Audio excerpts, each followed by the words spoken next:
मित्रांनो, काल आपण गुंतवणुकीतील मित्र पाहिले. आज आपण गुंतवणुकीचे शत्रू पाहूया. चला. तर पहिला गुंतवणुकीचा जो शत्रू आहे तो आहे अति आत्मविश्वास. अति आत्मविश्वास. अति आत्मविश्वास म्हणजे काय? की भरपूरदा एखाद्या विशिष्ट अशा गुंतवणुकीवरती आपला खूप आत्मविश्वास असतो, एखाद्या गुंतवणूकदाराचा. तर अति आत्मविश्वास देखील आपल्याला घातक ठरू शकतो. दुसरा जो शत्रू आहे तो आहे भावना. भावना. बऱ्याचदा भरपूर लोक असं भावनिक पद्धतीने म्हणजे काय की कोणतरी माझा मित्र आहे, कोणतरी माझा नातलग आहे, कोणतरी माझा घरातील आहे आणि तो आला म्हणून मी गुंतवणुकीला सुरुवात केली पाहिजे. म्हणजे भावनिक पद्धतीने गुंतवणूक करणार.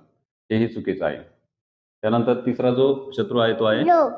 लोभ. लोभ म्हणजे काय आहे की प्रत्येक व्यक्तीला जास्त रिटर्नची अपेक्षा आहे. परंतु त्या लोभापोटी आज आपण जे पाहतो की समाजामध्ये खूप लोक फसतात आहे. तर हे देखील झालं नाही पाहिजे मित्रांनो.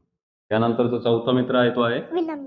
विलंब. खूप लोकांना गुंतवणूक करायची असते, परंतु आज करू, उद्या करू, असं करता करता आयुष्यातला भरपूर काळ काळ लोटतो आणि त्यांना जे गुंतवणुकीसाठी मिळणारा जो कालावधी तो फार कमी राहतो आणि त्यामुळे त्यांना मिळणारा जो फायदा आहे तो कमी होतो.